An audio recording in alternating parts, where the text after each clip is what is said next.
এই সংক্ষিপ্ত সময়ের মধ্যে একজন পবিত্র মানুষকে নিয়ে কথা বলবো ইনশাআল্লাহ তাআলা।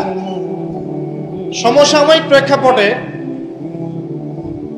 বিশেষ করে শেষ 100 বছরে যখন থেকে অটোম্যান এম্পায়ারদের ডিফিট করা হয়েছে 1921 সালের পর থেকে এই ট্রেন্ডটা খুব বেড়ে গেছে। নবী করিম সাল্লাল্লাহু আলাইহি ওয়াসাল্লামের পবিত্র চরিত্র নিয়ে এখন যে যার মতো করে ব্যাখ্যা করার প্রয়াস পেয়েছে আর কি। যদিও এটা আবু লাহাবের সুন্নাহ, আবু জাহেলের সুন্নাহ, এটা উতবা বিনতে আমের আরেকজন ছিল, উতবা বিনতে আবু মুঈত, আরেকজন ছিল সাল্লাম বিন আবু হুকাইক, আরেক ব্যক্তি ছিল আশনাক বিন শারিক, এরকম কিছু একটা তার নাম। এই সব মানুষরা ছিল আইয়ামে জাহিলিয়াতের মধ্যে। এই মানুষদেরই সুন্নাহ আর কি এখন নতুন করে চালু করা হচ্ছে বিভিন্ন জায়গায়, মুক্ত চিন্তার নামে, বাক স্বাধীনতার নামে, কলম চর্চার নামে, বিভিন্ন নাম দিয়ে আমরা এখন নবী সাল্লাল্লাহু আলাইহি ওয়াসাল্লামের পবিত্র চরিত্র নিয়ে যা ইচ্ছা তাই কথা বলার চেষ্টা করছি বা দুঃসাহস দেখাচ্ছি। তাব্বাত ইয়াদা আবি লাহাবি ওয়া তাব কি জন্য নাজিল হয়েছিল? নবী সাল্লাল্লাহু আলাইহি ওয়াসাল্লাম যখন সবাইকে সমবেত করে বলেছিলেন যে আমি যদি বলি তোমাদেরকে এই পাহাড়ের পিছনে শত্রু দল অপেক্ষা করছে, তোমরা কি আমার কথা বিশ্বাস করবে? সবাই বলেছিল যে আমরা তোমাকে আল আমিন বা সত্যবাদী বলে জানি, অবশ্যই তোমার কথা বিশ্বাস করব। তখন তিনি বলেছিলেন কুলু লা ইলাহা ইল্লাল্লাহ তুফলিহুন, তোমরা শুধু বলো লা ইলাহা ইল্লাল্লাহ, আল্লাহ ছাড়া কোনো ইলাহ নেই, তোমরা সফল হয়ে যাবে। এটা আইয়ামে জাহিলিয়াতের কথা। আবু লাহাব তালি দিয়েছিল, হাত দিয়ে তালি দিয়েছিল এবং ঢিল নিক্ষেপ করেছিল, নবী সাল্লাল্লাহু আলাইহি ওয়াসাল্লামকে কষ্ট দিয়েছিল। আল্লাহ পাক সূরা নাজিল করেছেন তাব্বাত ইয়াদা আবি লাহাবি ওয়া তাব, ধ্বংস হোক আবু লাহাবের দুই হাত এবং সে নিজেও ধ্বংস হোক। কিয়ামত পর্যন্ত এই পৃথিবীতে যদি একটা মুসলিমও বেঁচে থাকে এবং সে যদি কোরআন পড়তে জানে, সে আবু লাহাবকে এই সূরা পড়ার মধ্য দিয়ে অভিশাপ দিবে ইনশাআল্লাহ তাআলা। এটা নবী সাল্লাল্লাহু আলাইহি ওয়াসাল্লামের শান আর মর্যাদা। সে শুধু একবার বলেছে হাততালি দিয়ে, এই কথা বলার জন্য আমাদেরকে ডেকেছিলে? এই কথা বলার জন্য আমাদেরকে ডেকেছ? আমরা আমাদের বাপ দাদাদেরকে, তাদের ইলাহকে ত্যাগ করে তোমার এক আল্লাহ বিশ্বাস করব, এই জন্য ডেকেছ? ঢিল নিক্ষেপ করেছিল, গালি দিয়েছিল।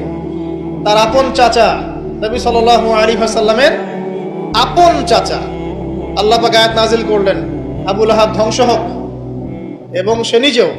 মা আগনা আনহু মালুহু ওয়া মা কাসাব, তার এই সম্পদ এবং সে যা অর্জন করেছে পৃথিবীতে, এগুলো কোনোই কাজে আসবে না।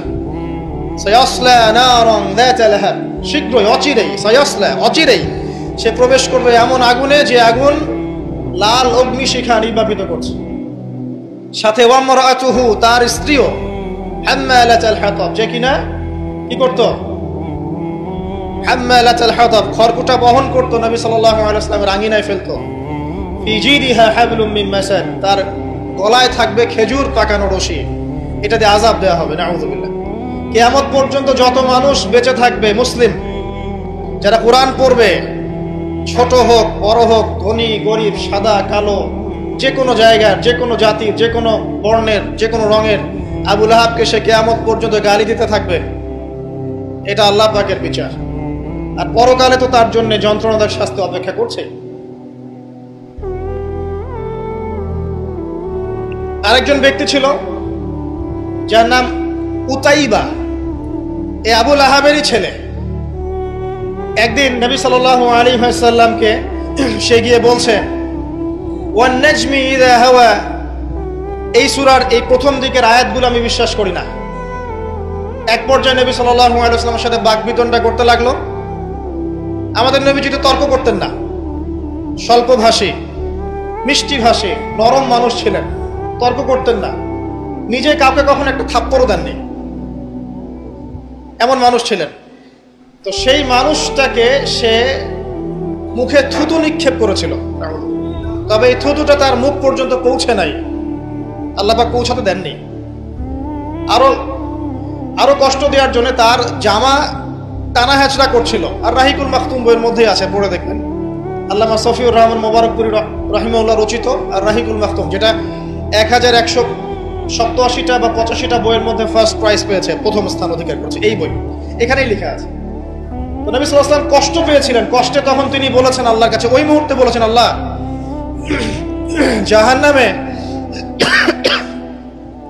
জাহান্নামে তোমার যে কুকুরগুলো আছে, জাহান্নামে কুকুর আছে আযাব দেওয়ার জন্য, এগুলোর মধ্যে একটা এর পিছনে আল্লাহ তুমি লেলিয়ে দিও। এটা বদদুয়া করেছেন নবী সাল্লাল্লাহু আলাইহি ওয়াসাল্লাম। আমাদের কিছু সুশীল আছে, তারা বলতে চায় যে নবী সাল্লাল্লাহু আলাইহি ওয়াসাল্লাম কখনো কটু ভাষা ব্যবহার করতেন না, কখনোই না। প্রয়োজন বোধে নবী সাল্লাল্লাহু আলাইহি ওয়াসাল্লাম বদদুয়াও করেছেন। প্রয়োজন বোধে নবী সাল্লাল্লাহু আলাইহি ওয়াসাল্লাম টানা 1.5-2 মাস ধরে বদদুয়া করেছেন। কোথায়? রাজির ঘটনা। রাজি একটা ঝর্ণার নাম, একটা কূপের নাম, এক একজন এক একভাবে ব্যাখ্যা করে। এখানে 10 জন সাহাবীকে চোরাগুপ্তা হামলা চালিয়ে হত্যা করা হয়। একদল লোক এসে বলেছিল, আপনার সাহাবীদের মধ্যে এমন কিছু সাহাবীকে পাঠান যাদেরকে আমাদের কওমে নিয়ে গেলে ইসলাম শেখা যাবে, মুআল্লিম। নবী সাল্লাল্লাহু আলাইহি ওয়াসাল্লাম 10 জন সাহাবীকে পাঠিয়েছিলেন। এই 10 জনকে ট্র্যাপে ফেলে, এখন যেমন মুসলিমদেরকে ট্র্যাপে ফেলে হত্যা করা হয়, ট্র্যাপে ফেলে 10 জনকে হত্যা করা হয়। 3 জন ভাগ্যবশত বেঁচে যান, পাহাড়ের উপরে আশ্রয় নেন। তাদেরকে বলে, তোমরা নেমে আসো, তোমাদেরকে ছেড়ে দিব। তারা তীরের আঘাতে ক্ষতবিক্ষত ছিলেন। তারা মনে করলেন হয়তোবা তার অঙ্গীকার রক্ষা করবে, নেমে আসলেন। নামার সাথে সাথেই তাদেরকে বেঁধে ফেললো, মক্কায় বিক্রি করে দিল। তাদের মধ্যে একজনের নাম খুবাইব রাদিয়াল্লাহু আনহু। খুবাইব রাদিয়াল্লাহু আনহু, যার নাম আমাদের যুব সমাজ জানে না। আমাদের যুব সমাজ শাহরুখ খানের নাম জানে, খুবাইব রাদিয়াল্লাহু আনহু নাম জানে না। যাকে মক্কার সবার সামনে, একটা গাছের নিচে মক্কার সবার সামনে শুলদণ্ড দিয়ে হত্যা করা হলো। শুলদণ্ড মানে পিছনের রাস্তা দিয়ে কিছু একটা লোহার দণ্ড প্রবেশ করিয়ে মাথা দিয়ে বের করে দেওয়া। এই দণ্ড দিয়ে তাকে হত্যা করা হয়েছে। হত্যা করার আগে তাকে বলা হয়েছে, তুমি কি চাও? সে বলেছে, আমি 2 রাকাত নামাজ পড়তে চাই। এবং নামাজটাকে সংক্ষিপ্ত করেছে। সংক্ষিপ্ত করে সে হাত তুলে আল্লাহর কাছে দোয়া করেছিল, আল্লাহ উপস্থিত যারা আছে এদের একটাকেও তুমি ছেড়ো না। ওয়াকতুলহুম বাদাদা, তাদের সবাইকে তুমি সবগুলাকে এক জায়গায় করে হত্যা করো। দেখা গেছে ওই সবার লাশ বদরের কূপে পড়েছিল। বদরের পরেও যে যুদ্ধগুলো হয়েছে এগুলোতে এরা মারা গেছে। বদরের পরে যে যুদ্ধগুলো হয়েছে এরপরে এগুলো মারা গেছে। আসলে ঘটনাটা বদরের পরেই সম্ভবত। যাই হোক, আমি যেটা বলতে চাচ্ছি, খুবাইব রাদিয়াল্লাহু আনহুকে তখন অপশন দেওয়া হয়েছিল যে তোমার জায়গায় যদি মুহাম্মদ সাল্লাল্লাহু আলাইহি ওয়াসাল্লামকে হত্যা করি, তুমি কি নিষ্কৃতি নিবে? সে তখন বলেছিল রাদিয়াল্লাহু আনহু যে আমার জায়গায় মুহাম্মদ সাল্লাল্লাহু আলাইহি ওয়াসাল্লামের একটা চুলকেও যদি আঘাতপ্রাপ্ত করা হয় আমি সেটাও বরদাস্ত করব না। এবং তিনি তখন একটা কবিতা আবৃত্তি করেছিলেন, বিভিন্ন কিতাবের মধ্যে কবিতাটা আছে, ওয়ালাস্তু বালি হিনা উক্তালু মুসলিমান, আমি কোনো পরোয়াই করি না যখন আমাকে মুসলিম হিসেবে মৃত্যু দেওয়া হচ্ছে। আলাই জামিন কানা লিল্লাহি মাসওয়াই, যে পাশেই আমাকে পাশ ফেরানো হোক না কেন, এই পাশ আল্লাহর জন্যই। ওয়াযালিকা লিলাহ ওয়া ইয়াশা, তিনি এমন একজন ইলাহ যিনি চাইলে ইউবারিক আলা ফি কুল্লি শিলইন মুমাজ্জাআ, তিনি আমার দেহের প্রত্যেকটা হাড় এবং গোশতের টুকরায় বারাকা দিতে পারেন। তাকে এভাবে শহীদ করা হয়। এই 10 জনকে ট্র্যাপে ফেলে হত্যা করা হয়েছিল। খুবাইব রাদিয়াল্লাহু আনহু তাদের মধ্যে একজন। খেয়াল করে দেখেন, নবী সাল্লাল্লাহু আলাইহি ওয়াসাল্লাম এই ঘটনার পরে 1 থেকে 1.5 মাস তিনি টানা বদদুয়া করেছেন এই কওমকে যেন আল্লাহ পাক ধ্বংস করে। ঠিক আরেকটা ঘটনা এর কয়েক মাস পরে ঘটে যায়, এর নাম বীরে মাউনার ঘটনা। বীরে মাউনা একটা জায়গার নাম, যেখানে একইভাবে দিন শেখার কথা বলে দায়ীদেরকে ডেকে নিয়ে এসে 70 জন দায়ীকে একসাথে হত্যা করা হয়েছে ট্র্যাপে ফেলে। এই জিনিসগুলো হিস্ট্রির কথা মনে করিয়ে দেয় আমাদেরকে। ইসলামের ইতিহাস পড়ে দেখেন, মঙ্গলরা, ওইদিকে রোমকরা, বাইজেন্টাইনরা বিভিন্ন সময় মুসলিমদেরকে এভাবে ট্র্যাপে ফেলে হত্যা করেছে। মসজিদে ঢুকিয়ে চারদিক থেকে মসজিদকে পুড়িয়ে দিয়েছে, আগুন দিয়ে দিয়েছে। এরকম অনেক ঘটনা ঘটেছে ইতিহাসে। আব্বাসীয় খেলাফতের সময় মঙ্গলরা যখন আক্রমণ করেছিল, মাত্র 40 দিনের ব্যবধানে 10 থেকে 20 লক্ষ মানুষকে হত্যা করেছে, সবাই মুসলিম। একটা কথা মনে পড়ে যায় ঘটনাটা বলতে গেলেই, ওই সময় আব্বাসীয় খেলাফতের যে মানে আমির ছিলেন বা খলিফা ছিলেন, তারা মোটামুটি দুনিয়া পূজারী হয়ে গিয়েছিলেন আর কি। দুনিয়ার যে মোহ তাদের মধ্যে ঢুকে গিয়েছে, ধন সম্পদ জমা করে করে এক একজন স্তূপ করেছিল আর কি। তো মঙ্গল যে কমান্ডার ছিল, যে হত্যা করেছে, সে আব্বাসীয় খলিফাকে তখন হেসড়ে নিয়ে এসে বলছে, কি চাও? সে বলছে, আমি পিপাসার্থ, পানি চাই। ওকে কারাগারে নিয়ে গিয়ে ওর মুখটা দুজন মিলে খুলে দুজন দিক থেকে ধরে সোনার কয়েন ঢালা হয়েছে গলার মধ্যে। বলছে, খাও, এগুলো পান কর। ওই মঙ্গল কমান্ডার, যে মঙ্গল, ওই যে হালাকু খান নাম শুনেছেন, চেঙ্গিস খা হালাক, ওদের বংশধর, সে বলছিল যে এই যে ধন সম্পদগুলো তোমরা জমা করেছিলে, মুসলিমদেরকে বলছে, মুসলিম খলিফাকে, এই ধন সম্পদগুলো তোমরা যে জমা করেছিলে, এইগুলো যদি নিজেরা জমা না করে তোমাদের জনগণের কল্যাণে ব্যয় করতে, তারা আজকে তোমার পক্ষে যুদ্ধ করতো। এখন এগুলো খাও, পানি নাই। মঙ্গল কমান্ডারের কাছে শিক্ষণীয় বিষয় আছে না? যেটা বলছিলাম, নবী সাল্লাল্লাহু আলাইহি ওয়াসাল্লাম ক্ষেত্র বিশেষে বদদুয়া করেছেন। এই ব্যক্তির সম্পর্কে বদদুয়া করেছিলেন যে, আল্লাহ আমাকে কষ্ট দিয়েছে, আমার মুখে থুতু নিক্ষেপ করতে চেয়েছে, আমার পোশাক ছিঁড়ে ফেলেছে, আল্লাহ তুমি তোমার জাহান্নামের কুকুরের মধ্যে একটা কুকুরকে দিয়ে খাইয়ে দিও। এই ব্যক্তি সিরিয়ায় গিয়েছিল ব্যবসা করতে, হঠাৎ করে রাত্রেবেলা দেখে চারপাশে বাঘ। আর এগুলো কোনো গাল গল্প নয়, হঠাৎ করে বাঘ চারপাশে। সে বলছে, আমি মারা যাব। তার সঙ্গী সাথীরা বলছে যে, আমরা তো এখানে আছি, কোনো সমস্যা নেই, আমরা তো কিছু দেখতে পাচ্ছি না।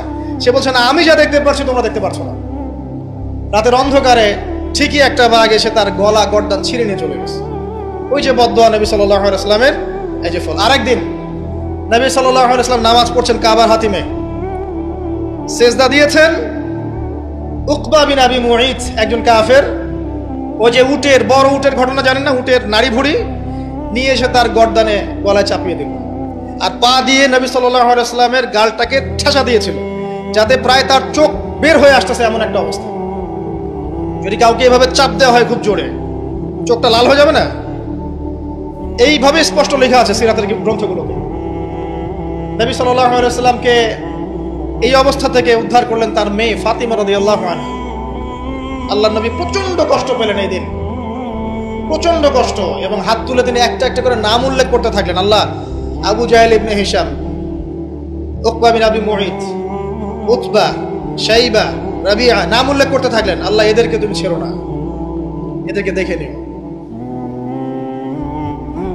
নবীজি একবার যখন আল্লাহর সামনে বলবেন কিয়ামতের মাঠে, আল্লাহ আমার উম্মত, আল্লাহ আমার উম্মত, আল্লাহ পাক এক দোয়াতেই নবী সাল্লাল্লাহু আলাইহি ওয়াসাল্লামকে বলবেন, তোমার উম্মতের মধ্যে যার অন্তরে সরিষা পরিমাণ ঈমান আছে ওকে বের করে নিয়ে আসো।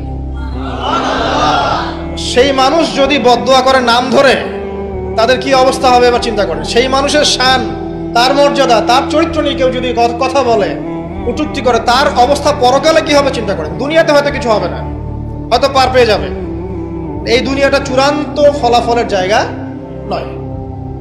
আর মুসলিমরা এখন দুর্বল, তাদের আল্লাহর কাছে দোয়া করা ছাড়া এখন কোনো অপশনও নাই। দোয়ার অনেক অনেক ক্ষমতা আছে। নবী সাল্লাল্লাহু আলাইহি ওয়াসাল্লাম দোয়া করলেন, এই 10 জন ব্যক্তির লাশ বদরের প্রান্তরে পাওয়া গেছে। আবু জেহেল দেখবেন বদরে নিহত হয়েছে, উতবা, শাইবা, সবগুলা বদরের কূপে। এবং কূপে যখন তাদেরকে ফেলা হয়েছে, নবী সাল্লাল্লাহু আলাইহি ওয়াসাল্লাম কূপের পাশ দিয়ে যাওয়ার সময় বলছিলেন, তোমরা কি তোমাদের জাযা পেয়ে গেছো? তখন সাহাবীরা বলছিল, ইয়া রাসূলুল্লাহ, তারা তো মাইয়িত, তারা তো শুনতে পাচ্ছে না, আপনি কার সাথে কথা বলছেন? নবীজি বললেন, অবশ্যই তারা আমার কথা শুনছে। এখন আরেকজন ব্যক্তি ছিল যে নবী সাল্লাল্লাহু আলাইহি ওয়াসাল্লামকে নিয়ে এই কবিতা, গল্প, নৃত্য, মেয়েদেরকে নাচাতো, এসব তৈরি করতো, মক্কা ছড়াতো। তার নাম আশনাক বিন শারিক। একটু বৃদ্ধ লোক ছিল, বুদ্ধিজীবী টাইপের আর কি, খুব পণ্ডিত। তো এই কাজ করতে থাকতো। নবী করিম সাল্লাল্লাহু আলাইহি ওয়াসাল্লাম বদদুয়া করেছিলেন, প্লেগ, বসন্ত, গায়ে পচন ধরার মধ্য দিয়ে লোকের মৃত্যু হয়েছে। আরো আছে, বলতে গেলে অনেক সময় চলে যাবে, আপনাদের খুতবার সময় খুব শর্ট। আমি অন্য টপিকে যেতে চাচ্ছি আর কি। আমি বলতে চাচ্ছি, এই আইয়ামে জাহেলিয়াত থেকে এটা চলে আসছে। নবী করিম সাল্লাল্লাহু আলাইহি ওয়াসাল্লামকে জীবিত অবস্থায় এই 23 বছরে মোট 16 বার হত্যা করার চেষ্টা করা হয়েছে। কতবার? এবং তাকে এই 23 বছরের নববী জীবনে প্রায় 15টা গালি খেতে হয়েছে। সাহের, জাদুকর, কাযযাব, মহামিথ্যাবাদী, ফারিকুল জামাত বিভক্তকারী, ঐক্য বিনষ্টকারী, অনেক কথা শুনতে হয়েছে, 15টার মতো। কাবা ঘরে যখন তিনি তাওয়াফ করছেন মক্কা বিজয়ের পর, তখনও তাকে চোরাগোপ্তা হামলা চালিয়ে হত্যা করার চেষ্টা করা হয়েছে। তিনি বসে আছেন, তার সামনে তরবারি নিয়ে গেছে। আল্লাহ ওহীর মাধ্যমে জানিয়ে দিয়েছেন, তিনি বলেছেন তরবারি কি জন্য এনেছো? আমাকে হত্যা করার জন্য। সাথে সাথে সে মুসলিম হয়েছে। ইহুদিরা ডেকেছে, এই যে বনু নাজির গোত্র, যাদের ঘটনা সূরা হাশরের মধ্যে বর্ণিত আছে। সূরা হাশরের পিছনে দেখবেন বনু নাজিরের ঘটনা আছে। বনু নাজির এরা ডেকেছে নবী সাল্লাল্লাহু আলাইহি ওয়াসাল্লামকে, চুক্তি নিয়ে আমরা কথা বলবো, আমরা শান্তি নিয়ে কথা বলবো, এই জন্য ডেকেছে। নবী করিম সাল্লাল্লাহু আলাইহি ওয়াসাল্লাম আবু বকর ওমর রাদিয়াল্লাহু আনহুকে নিয়ে গিয়েছেন, দেয়ালের পাশে বসেছেন, উপর থেকে পাথর ফেলে হত্যা করার চেষ্টা করা হচ্ছে। আল্লাহ পাক জানিয়ে দিয়েছেন, তিনি সেখান থেকে চলে গেছেন। প্রায় 16 বার, আমার ছোট্ট গবেষণা, সিরাতের বইগুলো পড়ে দেখেন, প্রায় 16 বার তাকে হত্যা করার চেষ্টা করা হয়েছে। তাকে জীবিত অবস্থায় প্রায় 15টা গালি খেতে হয়েছে। কিন্তু প্রত্যেকটা বিষয়ের রিফ্লেকশন একই রকম ছিল না। মাক্কি জীবনে নবী সাল্লাল্লাহু আলাইহি ওয়াসাল্লাম প্রচন্ড সবর এবং ধৈর্যের পরিচয় দিয়েছেন। দোয়া করেছেন, বদদোয়া করেছেন, হেদায়েতের দোয়া করেছেন। কিন্তু মাদানী জীবনে যখন নবী করিম সাল্লাল্লাহু আলাইহি ওয়াসাল্লাম যখন একটা স্টেটের প্রধান, রাষ্ট্রপ্রধান, তার কাছে ইকোনমিক পাওয়ার, পলিটিক্যাল পাওয়ার, সামরিক পাওয়ার সবকিছু আছে, একটা সুপার পাওয়ারের মতো, ঠিক তখন তিনি এই অপবাদগুলো সহ্য করেন নাই। একজন ব্যক্তির নাম কাব বিন আশরাফ, নবী করিম সাল্লাল্লাহু আলাইহি ওয়াসাল্লাম সাহাবীদেরকে বলেছেন, ওকে মেরে চলে আসো। সাহাবীগণ এই মিশনটা বাস্তবায়ন করেছেন। পরে আরেকজন ছিলেন সাল্লাম বিল হুকাইল, এ আর এক ইহুদি নেতা। নবীজি একদিন বলেন, আমাকে কষ্ট দিয়েছে, কে আছো আমার মনে শান্তি দিতে পারো? 3 জন সাহাবী চলে গেলেন। খায়বারের দুর্গের মধ্যে ঢুকেই তার কেসাস করা হয়েছে। সবসময় রিফ্লেকশন একই রকম ছিল না। মক্কা বিজয়ের পরে, মক্কা বিজয়ের দিন তিনি সবাইকে ক্ষমা করে দিয়েছেন আমভাবে, শুধু কয়েক শ্রেণীর মানুষ বাদ দিয়ে। যার মধ্যে এক শ্রেণী হচ্ছে যারা নবী করিম সাল্লাল্লাহু আলাইহি ওয়াসাল্লামকে সারা জীবন বিভিন্নভাবে কথা, গান, লেখা, নর্তকী বিভিন্নভাবে তাকে কষ্ট দিত। ইবনু খাতাল নামে একজন ব্যক্তি ছিল, সে কাবা ঘরের গেলাফ ধরে ঝুলেছিল। ওই অবস্থায় আলী রাদিয়াল্লাহু আনহু তাকে হত্যা করেছে। আমি আপনাদেরকে বলছি না যে এটা সলিউশন, আমি এটা বলছি না আপনাদেরকে। আমি আপনাদেরকে বলতে চাচ্ছি, জীবিত অবস্থাতেই নবী সাল্লাল্লাহু আলাইহি ওয়াসাল্লামকে প্রায় 15টা গালি খেতে হয়েছে, তাকে 16 বার হত্যা করার চেষ্টা করা হয়েছে। কিন্তু সবসময় তার রিফ্লেকশন একই রকম ছিল না, প্রতিক্রিয়া একই রকম ছিল না। যখন মাক্কি যুগ, মুসলিমদের অবস্থা দুর্বল, মুসলিমদের হাতে কোনো রকম ক্ষমতা নেই, আলাদা রাষ্ট্র নেই, কোনো ইকোনমিক বেস নাই, আমরা সেখানে অনেকটাই দুর্বল, বেশ দুর্বল। বরং সেখান থেকে হিজরত করে চলে যেতে হয়েছে মদিনায়, তাই নয় কি? সেক্ষেত্রে ওই জায়গায় নবী করিম সাল্লাল্লাহু আলাইহি ওয়াসাল্লাম কোনো রকম সামরিক এগ্রেশন নেন নাই, কোনো রকম সামরিক বা আঘাতের বদলে আঘাত, এই টাইপের কোনো কনক্লুশনে তিনি যাননি। সবর করেছেন, বদদোয়া করেছেন। ঠিক যেমন আমি বললাম, আমাদের করণীয় এখন এটাই, সবর করতে হবে, আপনাকে বদদোয়া করতে হবে, আপনি নিজের রাসূলের আদর্শের উপর থেকে দেখাবেন, ইত্যাদি ইত্যাদি। এখন আপনার সেই ক্ষমতা নাই, সিম্পল। এখন আপনি এরকম কোন ইনিশিয়েটিভ নিতে যাবেন না। এই অবস্থায় আপনি এরকম কোন ইনিশিয়েটিভ নিতে যাবেন না যেমনটা নবীজি মদিনায় নিয়েছিলেন। তাহলে মুসলিমরা উল্টা ক্ষতির মধ্যে পড়তে পারে, বরং জমিন মুসলিমদের জন্য আরো সংকুচিত হয়ে আসতে পারে। কিন্তু মদিনার যুগে নবী সাল্লাল্লাহু আলাইহি ওয়াসাল্লামের যখন সেরকম ক্ষমতা ছিল, তখন তিনি অ্যাকশন অন্যরকম নিয়েছেন। যদি কখনো এই জমিনে আল্লাহ পাক ইসলামকে আবার সেই জায়গায় নিয়ে যান, তখন সেই অ্যাকশন নেওয়া হয়। চোরের যে হাত কাটে, চুরি করলে হাত কেটে দেওয়া হয়, এটা কি আপনি এই ধরনের কোনো সিচুয়েশনে বাস্তবায়ন করতে পারবেন? পারবেন না, সিম্পল, বিকজ এটা ইসলামিক স্টেট নয়। যদি কোনো জায়গায় আল্লাহ পাক পৃথিবীর কোনো জায়গায় ভবিষ্যতে কোথাও এরকম কোন স্টেট কায়েম করেন, আল্লাহ চাইলে করতে পারেন, আল্লাহ চাইলে পারেন, যেটা এখন মোটামুটি বলতে গেলে সারা বিশ্বে কোথাও নাই। যেখানে যেখানে আছে একটু আইওয়াস, এটা আইওয়াস, আমার কাছে এটা আইওয়াস। কারণ চোরের হাত কেটে যদি আমি ইহুদিদের সাথে বন্ধুত্ব করি, তাহলে এটা কতটুকু ইসলামিক রাষ্ট্র হলো সেটা আল্লাহ ভালো জানেন। কথা বুঝতে পারছেন?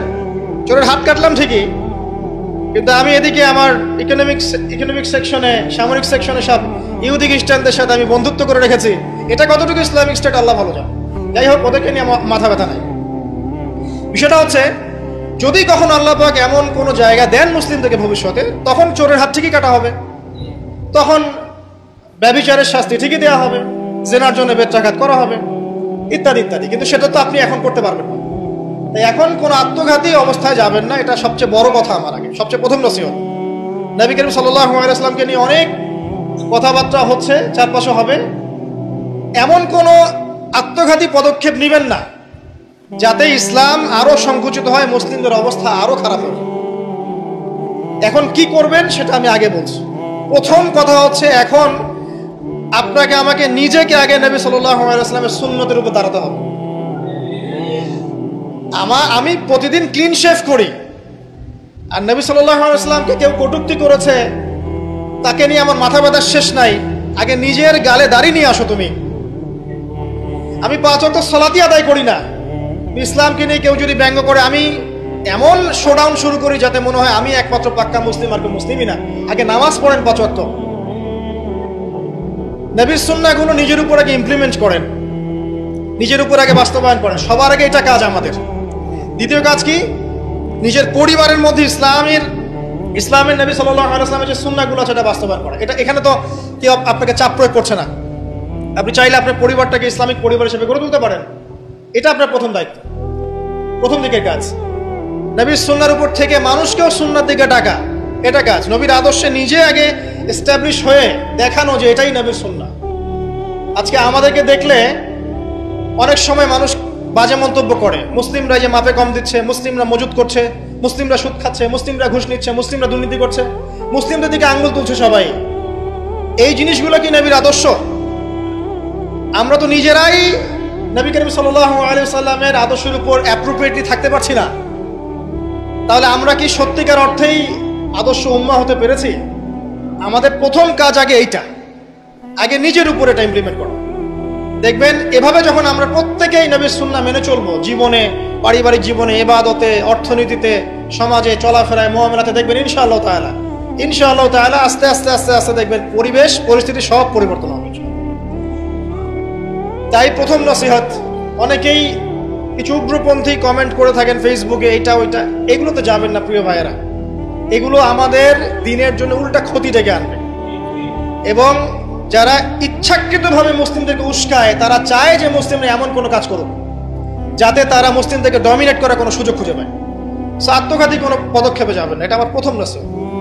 এবার আসেন, আমরা কয়েকটা পয়েন্টে দেখাবো নবী সাল্লাল্লাহু আলাইহি ওয়াসাল্লাম আসলে কেমন চরিত্রের মানুষ ছিলেন, কি করেছেন, এবং দিন শেষে তিনি কি পেয়েছেন, আমাদেরকে কি দিয়ে গেছেন, এবং আমাদের বেসিক্যালি তার জীবনী নিয়ে কি কি কাজ করা দরকার। আমি জাস্ট এতটুকু কথা বলে আজকে খুব শেষ করব। আমি একটা পয়েন্ট দিয়ে শুরু করছি। 1 নাম্বার, দেখেন নবী করিম সাল্লাল্লাহু আলাইহি ওয়াসাল্লাম যে সমাজে ছিলেন, আইয়ামে জাহিলিয়াত বলি না আমরা, কেন বলি? কারণ সেখানে জাহেলি কাজ হতো। এই তো জাহেলি কাজ মানে অজ্ঞতাপূর্ণ কাজ, মূর্খতাপূর্ণ কাজ। তাহলে জাহেলকে যে জাহিলিয়াতের কাজ করে সেই জাহেল, আলেমকে যে ইলম অনুযায়ী আমল করে সে আলেম, একইভাবে জাহেল সে যে জাহিলিয়াতের কাজ করে। আইয়ামে জাহিলিয়াতে নবী সাল্লাল্লাহু আলাইহি ওয়াসাল্লাম যখন নবী হচ্ছেন বা নবী হওয়ার আগে পরের সময়টা আপনি একটু সিরাত ঘাটাঘাটি করে দেখেন, দেখবেন ওখানে মেইন সমস্যা ছিল শিরক, আল্লাহ পাকের একত্ববাদের সাথে শিরকের মিশ্রণ 1 নাম্বার। 2 নাম্বার ছিল রিবা, সুদ। সমাজের ইকোনমি পুরো সুদ ভিত্তিক ছিল। 3 নাম্বার দেখবেন মাদক, খামর, খালি মাদকের ছড়াছড়ি। 4 নাম্বার দেখবেন এই যে নারী জাতির ফিতনা, নারীর অবমাননা, নারীকে মোটেই মূল্যায়ন করা হতো না। তবে এতটুকু বলে নেই, ওই যুগেও নারীদের পোশাকটা শালীন ছিল এই যুগের চাইতে। ওই যুগেও নারীদের পোশাকটা শালীন ছিল এই যুগের চাইতে, কিন্তু ওদেরকে অধিকার দেওয়া হতো না, বৈবাহিক অর্থনৈতিক অধিকার দেওয়া হতো না। জেনা ছিল বেশি, ব্যভিচার ছিল বেশি, জুয়া এগুলো বেশি ছিল, এবং গোত্রীয় হানাহানি, দ্বন্দ্ব সংঘাত বেশি ছিল। এখন আপনি একটু ঠান্ডা মাথা চিন্তা করেন যে এই প্রত্যেকটা প্রবলেমস এখনকার বিশ্বে নাই, ওই জাহিলি যুগের চেয়ে বেশি আছে না কম আছে? এখন তাহলে কোন যুগটাকে আমরা আইয়ামে জাহিলিয়াত বলবো? ওই যুগটাই কি শুধু আইয়ামে জাহিলিয়াত, নাকি আবার জাহিলিয়াত ফিরে এসেছে? প্রতিটা জায়গায় আপনি ঘেটে দেখেন শিরকের ছড়াছড়ি আছে, ইভেন মুসলিমদের মধ্যেও আছে, মুসলিমদের ভিতরেও শিরক আছে। প্রতিটা ডিপার্টমেন্ট ঘাটেন রিবা আর রিবা, সুদ ছাড়া আমরা চলতে পারি না। সুদ খাবো আর বলবো যে নবীকে গালি যারা দিয়েছে ওদেরকে হত্যা করো, এই কথা বলছি আমরা, তাই না? নিজে আবার সুদখোর। তুমি নিজেই তো আল্লাহ এবং তার রাসূলের সাথে যুদ্ধ করছো। আল্লাহ পাক কি বলেছেন? যে ব্যক্তি সুদ ছাড়ছে না সে কার সাথে যুদ্ধ করছে? আল্লাহ এবং তার রাসূলের সাথে যুদ্ধ করছে। তাহলে কোন মুখ নিয়ে আমি কথা বলতে পারি যখন আমি নিজেই রিবা খাই? পরিবর্তনটা কোথায় দরকার ভাই? নিজেদের আগে না? আচ্ছা, এখন দেখেন সারা ওয়ার্ল্ড রিবা কেন্দ্র। আমি এটা নিয়ে এখন ব্যাখ্যা করতে যাচ্ছি না। এরপরে মাদক, আপনারাই ভালো জানেন যে প্রত্যেকটা যুব সমাজের এই যে সেক্টর, স্কুল লেভেলের বাচ্চারা পর্যন্ত এখন ভয়াবহ সব মাদক সেবন করছে। এগুলো নামও শুনিনি আমরা কখনো। মাদকদ্রব্য নিয়ন্ত্রণ অধিদপ্তর তাদের যত কাজ করছে, ক্লান্ত হয়ে যাচ্ছে, তাও মাদক থামাতে পারছে না। প্রশাসনের লোকজন মাদকের পিছনে রেড দিতে দিতে, মিশন চালাতে চালাতে ক্লান্ত হয়ে যাচ্ছে। একটাকে ডিফেন্ড করছে, আরেকটা নতুন মাদক আসছে। দেখবেন এগুলো কি পরিকল্পিত না? একটা যুব সমাজকে ধ্বংস করার জন্য। দেখেন ওই জাহেলিয়াত এখন নাই। নারীর যে ফিতনা, অবমাননা, এটা কি আগের চেয়ে বেড়েছে না কমেছে? এই সংক্ষিপ্ত সময় আমি ব্যাখ্যা করতে যাচ্ছি না, আপনারা ভালো জানেন বেড়েছে না কমেছে। মেয়েদের পোশাক, এখন মেয়েদের পোশাক আছে না ছেলেদের পোশাক? পোশাক পরেও মেয়েরা নগ্ন থাকছে না? ফেমিনিস্ট রেভলিউশনের কারণে মেয়েরা ছেলেদের জায়গা নিয়ে নিয়েছে না? সমাজে জেনা বেড়েছে, পরকীয়া বেড়েছে, ধর্ষণ বেড়েছে। এর বিপক্ষে পশ্চিমারা কোনো সমাধান দিতে পেরেছে? নবী সাল্লাল্লাহু আলাইহি ওয়াসাল্লামের বহু বিবাহ নিয়ে যারা কথা বলে, তাদের দেশে 91% মেয়ে ধর্ষণের, 91% যে রেপ হয়, 100% রেপের মধ্যে 91% মহিলা, এবং যাদের বয়স 20 বছরের কম, 18 বছরের কম, 18 বছরের কম প্রায় 46% সম্ভবত আমি দেখলাম মেয়ে রেপের শিকার হয়েছে। ওই সভ্যতায় যারা আমাদেরকে শিখায় যে ইসলামে বহুবিবাহ কেন নবী সাল্লাল্লাহু আলাইহি ওয়াসাল্লাম এতগুলো বিয়ে করেছেন, তারা শিখায়। বাদ দেন, ওইদিকে আমি যাচ্ছি না। মূল কথা বলছি যে এই জাহেলিয়াতের সমাজটাকে নবী সাল্লাল্লাহু আলাইহি ওয়াসাল্লাম পরিবর্তন করেছিলেন কিনা? কত বছরের মধ্যে? মাত্র 23। আমাকে একটা সমাজবিজ্ঞানী দেখান, একটা রাজনৈতিক নেতা দেখান, একটা অর্থনীতিবিদ দেখান, একটা দার্শনিক দেখান, একজন মহামানব দেখান, একটা লিডার দেখান, যে মাত্র 23 বছরের ব্যবধানে, মাত্র 23 বছরের ব্যবধানে পুরো আইএমএ জাহিলিয়াতকে এমনভাবে পরিবর্তন করেছেন যে মক্কা বিজয়ের পরে না মক্কায় কোনো শিরক আছে, না কোনো সুদ আছে, না কোনো মাদক আছে, না কোনো নারীর হেনস্থা অবমাননা আছে, না বেপর্দা অশ্লীলতা আছে, না জেনা আছে, না ব্যভিচার আছে, না গোত্রীয় হানাহানি দ্বন্দ্ব আছে। একটা মানুষ দেখান সারা বিশ্বে। চরিত্র কি নিয়ে গঠিত হয়? শুধু কি বিবাহ কেন্দ্রিক বিষয় নিয়েই চরিত্র গঠিত? মানুষের চরিত্র বলতে আমরা কি বুঝি? তার কথা, তার কাজ, তার আকীদা, তার আচরণ, তার ইবাদত, তার মুআমালাত, তার সামাজিক ব্যাপার স্যাপার, তার সিলাতুর রাহিম, তার সমাজ জ্ঞান, তার অর্থনীতির জ্ঞান, তার পলিটিক্যাল জ্ঞান, সবকিছু মিলেই তো একটা মানুষের ক্যারেক্টার। যখনই ক্যারেক্টারের প্রশ্ন আসে নবী সাল্লাল্লাহু আলাইহি ওয়াসাল্লামকে নিয়ে সরাসরি চলে যায় বিবাহ। কারণ আর কোনো সেক্টর নাই ক্যারেক্টার নিয়ে আলোচনা করার। ওগুলো তো ডিফেন্ড করাই যাবে। যাদের সাথে এই পর্যন্ত বাহাসে বসেছেন তারা তো আর ওই বিষয়গুলো বোঝে না, যে কোন জ্ঞান দিয়ে এই ইন্টারনালি ব্লাইন্ড সেকুলার প্রজন্মকে ডিফেন্ড করা যায়। তারা তো ইসলামিক বিষয়গুলো শুধু উপস্থাপন করবে, বাইরের বিষয়গুলো আনতে পারছে না। সো একটা মানুষের চরিত্র কত মহান হলে স্বয়ং আল্লাহ পাক তাকে বলতে পারেন ইন্নাকা লাআলা খুলুকিন আযীম, নিশ্চয় আপনি মহান চরিত্রের অধিকারী। আল্লাহ পাক বলছেন। নবী সাল্লাল্লাহু আলাইহি ওয়াসাল্লামের 23 বছর সময় লেগেছে এগুলো পরিবর্তন করে সম্পূর্ণ আলোকিত একটা ইসলামী সমাজ প্রতিষ্ঠা করতে। একটা পয়েন্ট বললাম, তার চরিত্র আপনি বুঝে নেন, তার ক্যাপাবিলিটি বোঝেন, তার ব্যক্তিত্ব বোঝেন, তার গায়রত বোঝেন, তার শান মর্যাদা বোঝেন। 2 নাম্বার দেখেন, 2 নাম্বার পয়েন্ট, নবীজি যখন নবী হননি তার আগ থেকেও তিনি চেষ্টা করতেন সমাজ পরিবর্তন করতে, হিলফুল ফিজর তৈরি করেছিলেন ইত্যাদি।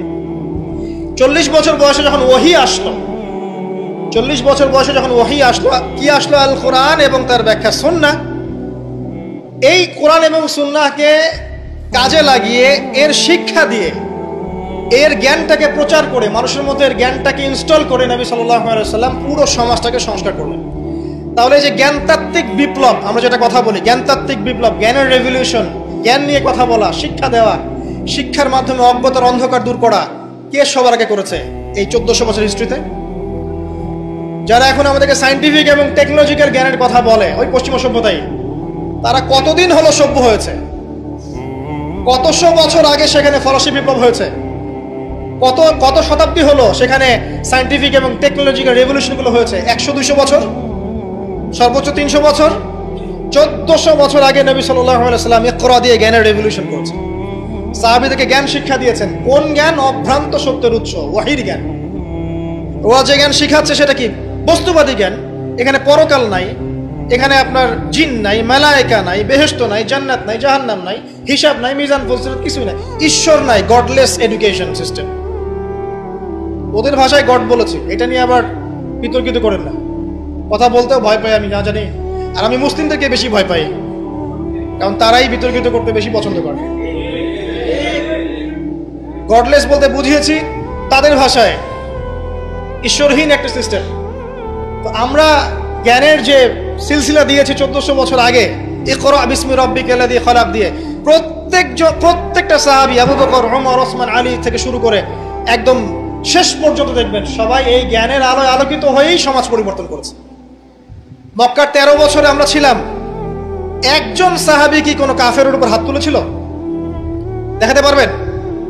কোন কাফেরকে একজন সাহাবী হত্যা করেছে বা আঘাত করেছে বা থাপ্পড় দিয়েছে? বরং আপনি দেখবেন শত শত কাফের তারা মুসলিমদেরকে আঘাত করেছে, নির্মম নির্যাতন করেছে। বেলাল রাদিয়াল্লাহু আনহুকে শুইয়ে পাথর বিছিয়েছে, চাবুক মেরেছে, গা পুড়িয়ে দিয়েছে, কত কি করেছে। আবিসিনিয়ায় চলে যেতে হয়েছে, তায়েফে গিয়ে নবী সাল্লাল্লাহু আলাইহি ওয়াসাল্লামকে নিজে মার খেয়ে আসতে হয়েছে। এই যে 13 বছর সহনশীলতার পরিচয় দিয়েছেন এই শিক্ষিত মানুষরা, তারা কি উগ্র ছিলেন? তারা সন্ত্রাসী ছিলেন?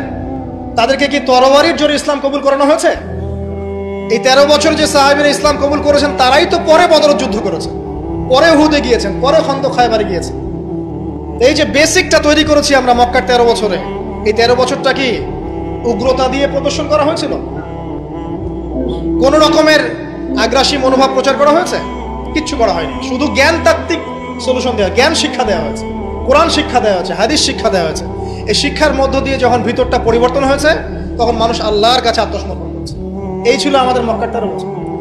তাহলে যে জ্ঞানের কথা বলি আমরা, যে মানুষটার কাছে কোরআনের মতো কিতাব আসে, এক বাক্যে আপনি আমাকে বলেন কোরআনের একটা আয়াত থেকেও মিথ্যা প্রমাণ করতে পারবে?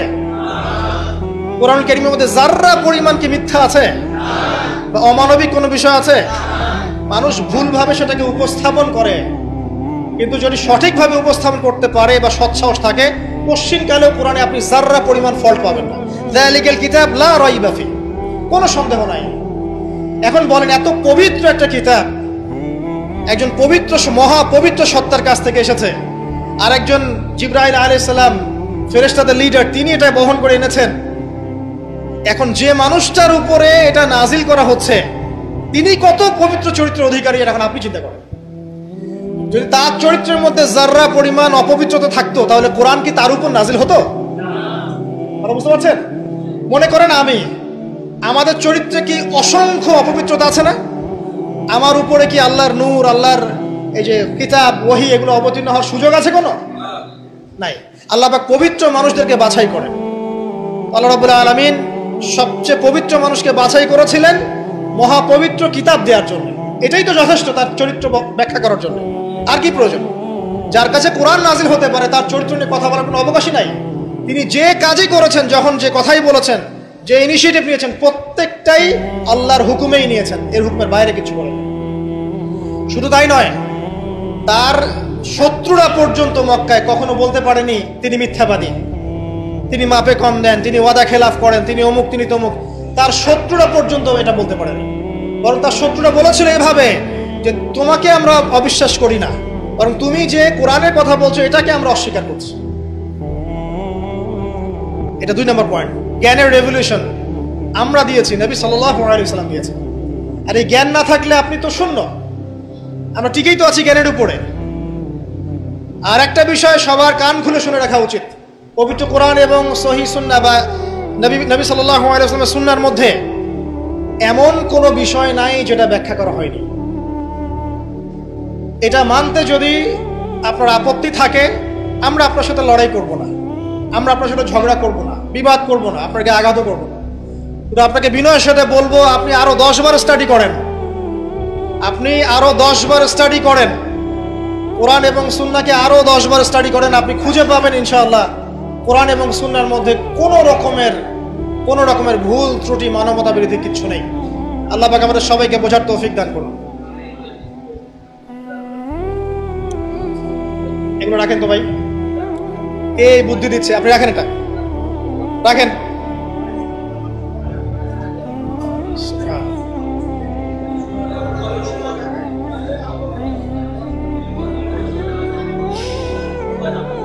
কয়টা পয়েন্ট বলেছি ভাই? শেষ করছি, সময় কম। তৃতীয় পয়েন্ট শোনেন, তৃতীয় পয়েন্টটা শোনেন। নবী করিম সাল্লাল্লাহু আলাইহি ওয়াসাল্লাম শুধু এমন মানুষ ছিলেন না যিনি শুধু কোরআন শোনার কথাগুলো নিজেই বলে ক্ষান্ত হয়েছেন, নিজের উপর আমল করেন নাই। এমন মানুষ তিনি ছিলেন না। প্রত্যেকটা আয়াত এবং হাদিস যখন এসেছে তার কাছে, তিনি নিজে আগে সেটার উপর আমল করে দেখিয়েছেন। দেখেন, একজন মানুষ দিন প্রচার করছেন, একজন মানুষ যিনি পরিবার চালানোর জন্য রুজি রোজগারের চেষ্টা করছেন, একজন মানুষ তিনি পিতার দায়িত্ব পালন করছেন, একজন মানুষ তিনি স্বামীর দায়িত্ব পালন করছেন। নবী সাল্লাল্লাহু আলাইহি ওয়াসাল্লামের স্ত্রীরা কি তার প্রতি অসন্তুষ্ট ছিল?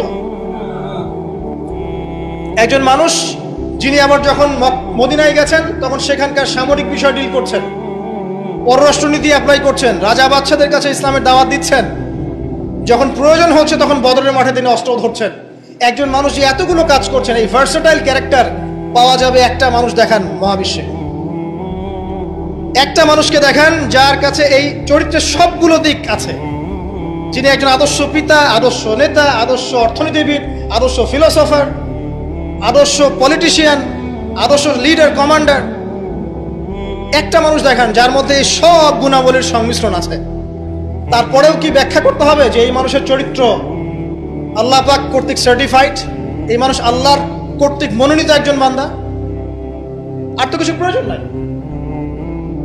আবার নিজের উপর আমল দেখেন, এত কিছুর পরেও নিজে রাত জেগে তাহাজ্জুদ পড়ছেন, পা ফুলিয়ে ফেলছেন, সবচেয়ে বেশি জিকির করছেন, সবচেয়ে বেশি তেলাওয়াত করছেন, সবচেয়ে বেশি রোজা রাখছেন, সবচেয়ে বেশি নামাজ পড়ছেন। শুধু কথা বলেই ক্ষান্ত থাকছেন না, নিজেও আমল করছেন এবং সবচেয়ে সেরাটা করছেন। এমন একজন মানুষকে খুঁজে দেখান যে শুধু বড় বড় কথা নিজে বলেই না, বরং আমল করেও দেখায়। বহু অর্থনীতিবিদ আছে দেখবেন অনেক বড় বড় কথা বলবে, নিজেই সুদখোর। বহু দেখবেন পলিটিশিয়ান আছে বড় বড় কথা বলবে, নিজেই করাপ্টেড, দুর্নীতিবাজ। বহু দেখবেন সোশ্যাল নেতা আছে অনেক বড় বড় সামাজিক রেভলিউশনের কথা বলে। আপনি দেখবেন এই নবী সাল্লাল্লাহু আলাইহি ওয়াসাল্লামের এই সোনালী সমাজকে সে মূল্যায়ন করছে। বহু দেখবেন ফিলোসফার আছে, দার্শনিক, আমরা এটাতে পড়েছি যে দর্শনের বড় বড় বিষয় নিয়ে কথা বলছে, জ্ঞান, আত্মা, ঈশ্বর, মহান সত্তা, পরম সত্তা, জ্ঞানের ডেফিনেশন, বস্তুবাদ, অভিজ্ঞতাবাদ, কত কথা বলছে। দেখবেন শেষে গিয়ে একটা কনক্লুশনও আসতে পারে না। আজ পর্যন্ত জ্ঞান আসলে কি এটার ব্যাখ্যাতে আসতে পারে নাই, একটা কনক্লুশন আসতে পারে নাই। আমরা যেমন বলছি জ্ঞান মানে ওয়াহি, আল্লাহর ওয়াহি হচ্ছে চূড়ান্ত জ্ঞান, সিম্পল, শেষ, ফুল স্টপ। আল্লাহর ওয়াহি হচ্ছে চূড়ান্ত জ্ঞানের উৎস, আল্লাহর ওয়াহি হচ্ছে চূড়ান্ত জ্ঞানের উৎস, ফুল স্টপ। এটা আমাদের কমপ্লিমেন্ট, আমাদের আকীদা, মানহাজ। আর তাদেরকে দেখবেন জ্ঞান মানে বুদ্ধি, জ্ঞান মানে অভিজ্ঞতা, জ্ঞান মানে সমন্বয় ইত্যাদি বলতে বলতে মুখের ফেনা উঠে যাচ্ছে, কোনো কনক্লুশন আসতে পারছে না কেউ। নবী সাল্লাল্লাহু আলাইহি ওয়াসাল্লাম এমন একজন মানুষ ছিলেন যিনি সবকিছু শুধু আলোচনা করেই, ব্যাখ্যা করেই আর মানুষকে দাওয়াত দিয়ে ক্ষান্ত ছিলেন না, বরং তিনি কাজ করে দেখিয়েছেন। অ্যাজ এ ফিলোসফার তিনি সফল, অ্যাজ এ পলিটিশিয়ান সফল, অ্যাজ এ সামরিক লিডার তিনি সফল, একজন কূটনীতিবিদ তিনি সফল, সমাজবিজ্ঞানী তিনি সফল, অ্যাজ এ ফাদার তিনি সফল, অ্যাজ এ হাজব্যান্ড তিনি সফল। কি চাচ্ছেন? একজন মানুষের মধ্যে এত কোয়ালিটি থাকার পরেও তার চরিত্র নিয়ে কথা বলছেন। ওই যে বিয়ে, আয়েশা রাদিয়াল্লাহু আনহাকে কেন বিয়ে করলেন এত কম বয়সে? আপনি কি জানেন রবীন্দ্রনাথ ঠাকুরের বাবা কত বছর বয়সে বিয়ে করেছেন? আপনি কি জানেন রবীন্দ্রনাথ ঠাকুর নিজে কত বছর বয়সে বিয়ে করেছেন? এবং যাকে বিয়ে করেছেন তার বয়স কত ছিল? সে তো আপনাদের ট্যাগর। তিনি বিয়ে করেছেন 17 বছর বয়সে বা 18 বছর বয়সে, এবং তার স্ত্রীর বয়স ছিল 11 বছর। ওই এটা নিয়ে তো কোনো কথা বলেন না কখনো। সুবহানাল্লাহ, এটা বলতে গেলে সময় চলে যাবে। তাওরাত, ইহুদিরা কথা বলে এখন এগুলো নিয়ে। তালমুদ, ওদের একটা কিতাব আছে তালমুদ, ওখানে এমনও লেখা আছে যে 9 বছরের নিচে মেয়েকে বিয়ে করাটা পুণ্যের কাজ। নেন, ইহুদি ওল্ড টেস্টামেন্টেও আছে এটা। মনুসংহতি একটা কিতাব আছে, বই, কিতাব বলা ঠিক হবে না, সেখানে এসেছে মেয়ের যখন বয়স মানে বয়সন্ধিকালে আসবে, স্রাব ঋতুস্রাব হচ্ছে, তাকে বিয়ে দিতে হবে। আমরা রামায়ণ পড়ছি, একটু জিজ্ঞাসা করবেন ওদেরকে বিনয়ের সাথে, আচ্ছা আমাকে কাইন্ডলি বলেন, রাম আর সীতার যখন বিয়ে হয়েছে সীতার বয়স কত ছিল? যদি সে অনেস্ট হয়ে থাকে তাকে অ্যান্সার করতে পারে। কত বছর বলেন? কত বছর? 7 বছর। নেন এবার বহু বিবাহ নিয়ে কথা বলছেন, আপনাদের অবতারদের হিস্ট্রি ঘেটে দেখেন কতটা করে বিয়ে করেছে। কি বুঝাতে যাচ্ছেন? মানে একটা মানুষের চরিত্র ব্যাখ্যা করার জন্য একটা অপশন, সেটা হলো মেয়ে, নারী, ওইটা দিয়ে টান দিলেই মানে চরিত্র কালার করা যায়।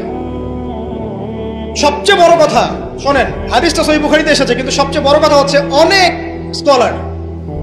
স্কলার মুসলিম বিশ্বের, তারা কিন্তু এর সাথে অনেক সময় দ্বিমত পোষণ করেছেন যে সত্যিকার অর্থে আয়েশা রাদিয়াল্লাহু আনহার বয়স তখন 9 ছিল কি না, এটা নিয়ে অনেক কথা আছে। আমি শুধু না, অনেকেই কথা বলেছেন, হিস্ট্রি ঘেটে দেখেন, অনেক আলেম কথা বলেছেন। কেউ বলেছেন তখন বয়স ছিল 15, কেউ বলেছেন 17, কেউ বলেছেন 18। একজন তো গাণিতিক হিসাব মিলিয়ে দেখিয়েছেন যে বয়স ছিল তখন 18।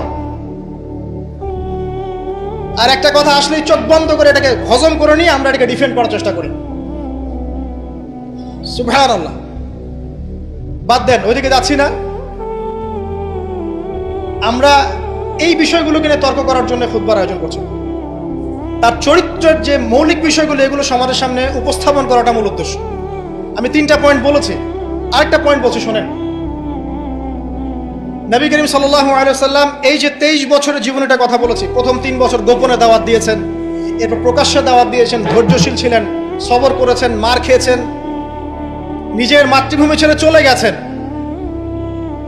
সেখানে তাকে আল্লাহ পাক ক্ষমতা দিয়েছেন। আমি আপনাকে তার স্যাক্রিফাইসগুলো দেখাচ্ছি, একটু স্যাক্রিফাইসগুলো দেখেন।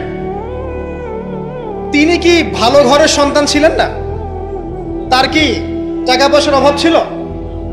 তার স্ত্রী খাদিজা রাদিয়াল্লাহু আনহা, যাকে তিনি 40 বছরের একজন নারীকে তিনি বিয়ে করেছেন, এই জায়গায় কিন্তু তাদের কোনো কথা নাই, আছে? যখন তার বয়স মাত্র 25 বছর, কোন 25 বছরের যুবক 40 বছরের নারীকে বিয়ে করতে চাইবে?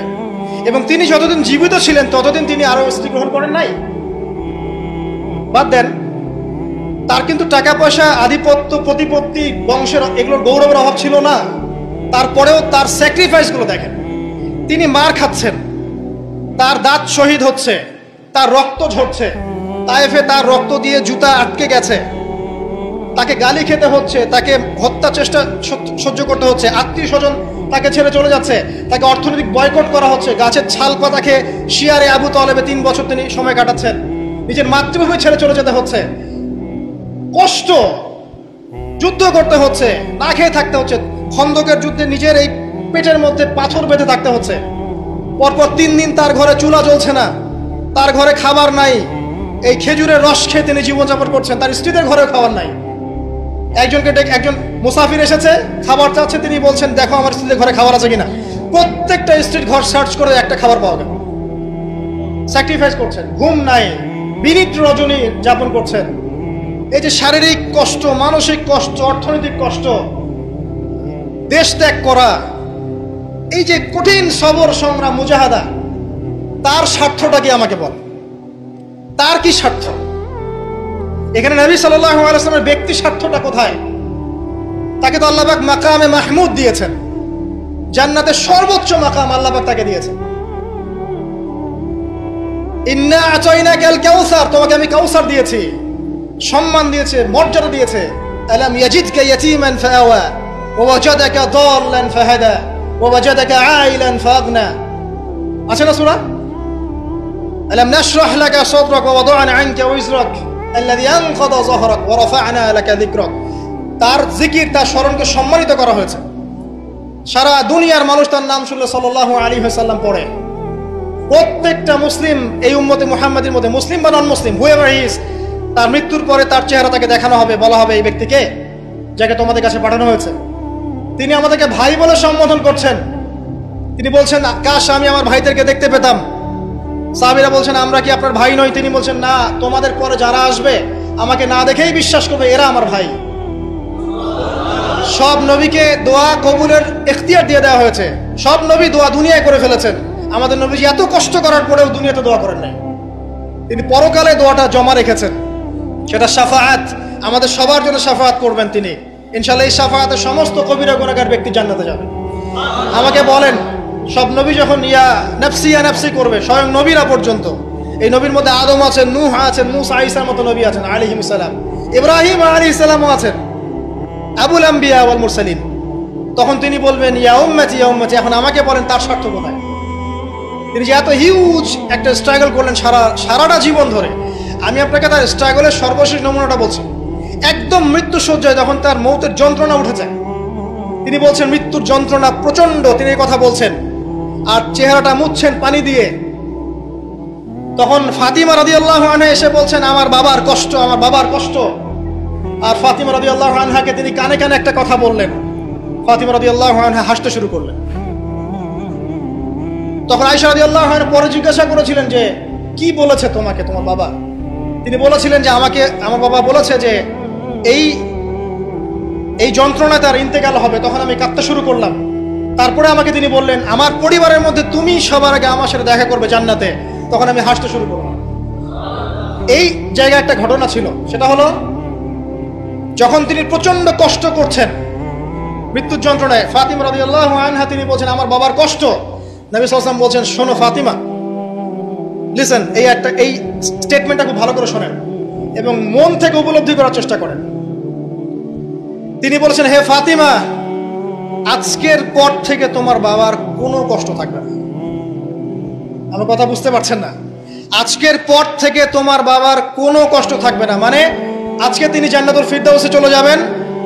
এই যে 23 বছর তিনি ছিলেন নবী হিসেবে, প্রতিটা দিন রাত তাকে দিনের জন্য কষ্ট করতে হয়েছে। শারীরিক কষ্ট, মানসিক কষ্ট, খাদ্যের কষ্ট, বাসস্থান। আচ্ছা, আমরা তো অনেক কথা বলি অনেক নেতাদেরকে নিয়ে, অনেক দার্শনিক, বিজ্ঞানী, সমাজবিজ্ঞানী, ফিলোসফার, বুদ্ধিজীবী ইত্যাদি। আমাদের যা আছে আমরা একটু মিলাই। নবী সাল্লাল্লাহু আলাইহি ওয়াসাল্লামের কি ছিল? এই মহান নেতা যিনি সারা জীবন কষ্ট করলেন, শেষে ফাতিমা রাদিয়াল্লাহু আনহাকে বলছেন, আজকের পর কোনো কষ্ট থাকবে না, আজকেই শেষ, সব কষ্ট আজকেই শেষ হয়ে যাবে। এই ব্যক্তির কি বাড়ি ছিল ডুপ্লেক্স? এই ব্যক্তির কতটুকু জমি ছিল? এই ব্যক্তি কতটুকু খাবার খেয়েছে প্রত্যেক দিন? এই ব্যক্তির কয়টা আলিশান জামা ছিল আমার মতো আপনার মতো? এই ব্যক্তির কত ব্যাংক ব্যালেন্স ছিল? এই ব্যক্তির কি ছিল দুনিয়াতে? দুনিয়ার জীবন চলার জন্য তার ঘরে কি ছিল আসলে? আমাদের প্রত্যেকের ঘরে যা আছে, নবী সাল্লাল্লাহু আলাইহি ওয়াসাল্লামের চেয়ে বেশি সম্পত্তি আছে। এই হিউজ স্ট্রাগল তিনি করলেন কার জন্য, মানে কাদের জন্য? তিনি পেলেনটা কি? এক কথায় উত্তর হচ্ছে, এই কষ্ট তিনি করেছেন উম্মতে মুহাম্মাদির জন্য। আফসোস, দুর্ভাগ্য যে আজকে উম্মতে মুহাম্মাদির মধ্যে এক শ্রেণীর মানুষ তার চরিত্র নিয়ে কথা বলে, দুঃসাহস করে, লজ্জায় তাদের মাথা হেড হয়ে যায় না। লজ্জা থাকতে হয় মানুষের মধ্যে। তো ধরেন কেউ একজন আপনার প্রতি ইহসান করেছে, অনেক উপকার করেছে আপনার, আপনি যদি তাকে নিয়ে ভালো মন্দ কথা বলা শুরু করেন, বুঝতে হবে আপনার নির্লজ্জ প্রকৃতির মানুষ, আপনি লজ্জাই নেই আপনার। আপনি একজন মানুষের কাছে ইহসান গুজার, সে আমার জন্য কত পরিশ্রম করেছে, আপনার তো তার পা ধুয়ে দেওয়া উচিত।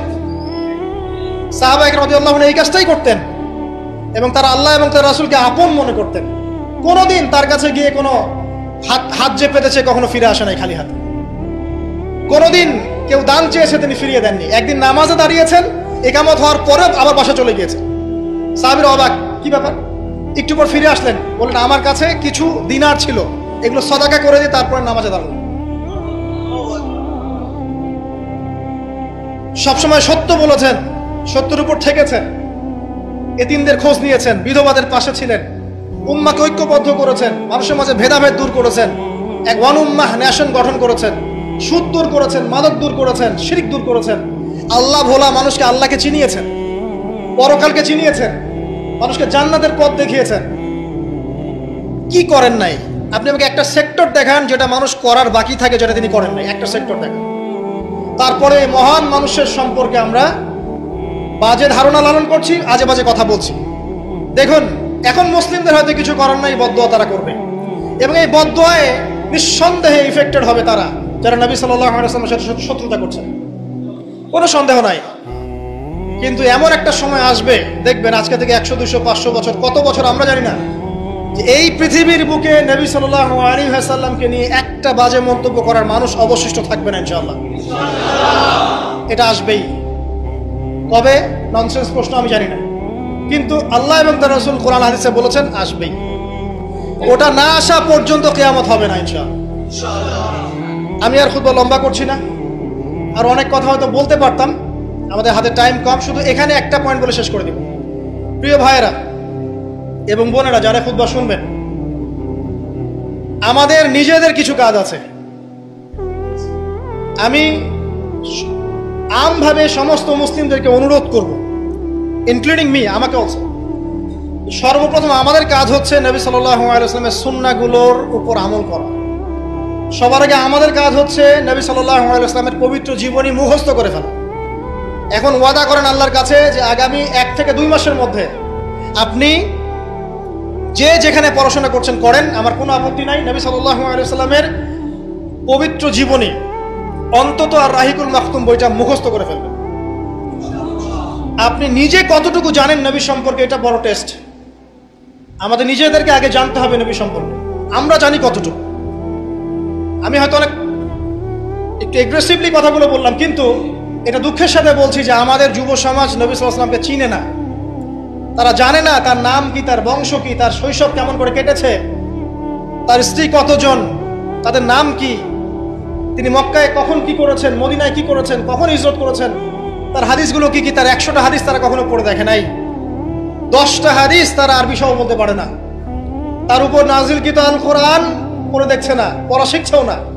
দেখেন, এরকম ধ্বজভঙ্গ উম্মাহ দিয়ে কখনো ইসলামের রেভলিউশন সম্ভব না। যত বড় বড় কথা বলেন না কেন, যতদিন যাবে জমিন আরো সংকীর্ণ হতে থাকবে। যতক্ষণ পর্যন্ত না আমরা আমাদের অবস্থা পরিবর্তন করব, ততক্ষণ পর্যন্ত আমাদের অবস্থার উন্নতি আল্লাহ পাক দিবেন না। ইন্নাল্লাহা লা ইউগাইয়িরু বিকাওমিন হাত্তা ইউগাইয়িরু মা বিআনফুসিহিম। আল্লাহ পাক কোন কওমের অবস্থা ততক্ষণ পরিবর্তন করেন না যতক্ষণ তারা নিজেরা তাদের অবস্থা পরিবর্তনের চেষ্টা না করে। অতএব প্রথম কাজ আমাদেরকে আমাদের নবী সম্পর্কে জানতে হবে। আপনার প্রতিবাদের ভাষা হবে জ্ঞানের মধ্য দিয়ে। আমি নবী সাল্লাল্লাহু আলাইহি ওয়াসাল্লাম সম্পর্কে জানবো, তার হাদিসগুলো মুখস্থ করব, তার সুন্নাহ মাফিক চলবো, চলে দেখাবো, এটাই আমার প্রতিবাদ। কথা কি বুঝতে পারছেন? এটাই হবে আমার প্রতিবাদ, যে আমি নবী সম্পর্কে জানবো, তার সিরাত ছোটস্থ মুখস্থ করে ফেলবো, নবীজি জীবনী সম্পর্কে জানবো, তার সম্পর্কে যে বাজে কথাগুলো বলা হয় এগুলোর কাউন্টার জবাব দেওয়ার জ্ঞান আমার থাকবে। আমি তার হাদিসের উপর আমল করব, মানুষকে দাওয়া দিব, এটাই হবে আমার প্রতিবাদ। প্রতিবাদের অনেক ভাষা থাকে, শুধু উচ্চবাচ্য করলেই প্রতিবাদ হয় না। নিজেদেরকে আগে আমাদেরকে তার আদর্শের উপর এস্টাবলিশ হতে হবে, তখন গিয়ে ওই আয়াতের উপর আমল হবে। লাকাদ কানা লাকুম ফি রাসূলিল্লাহি উসওয়াতুন হাসানাহ।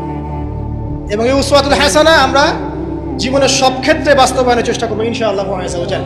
প্রিয় ভাইরা, রাসূলের সিরাত পড়ুন, সিরাত মুখস্থ করুন, নবী সাল্লাল্লাহু আলাইহি ওয়াসাল্লামের হাদিসগুলো মুখস্থ করুন, পড়ুন।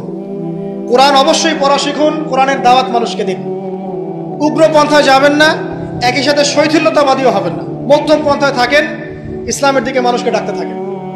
রাতারাতি কোনো ফলাফল পাওয়া যায় না, আস্তে আস্তে আস্তে আস্তে দেখবেন ফলাফল আসবে।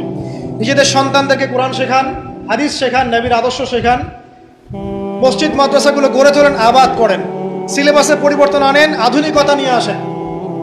যে জ্ঞান অর্জন করলে তারা দুনিয়া আখিরাত দুটি অর্জন করতে পারবে, এই জ্ঞানে তাদেরকে শিক্ষিত করেন। এবং ইলমের সাথে, প্রজ্ঞার সাথে, নূর বসিরার সাথে, মাউইজাতুল হাসানা, এগুলো দিয়ে আপনি ইসলামের দুশমনদের মোকাবেলা করেন। আল্লাহ পাক আমাদের সবাইকে নবী সাল্লাল্লাহু আলাইহি ওয়াসাল্লামের আদর্শে আদর্শবান হওয়ার তৌফিক এনায়েত করুন, আমিন।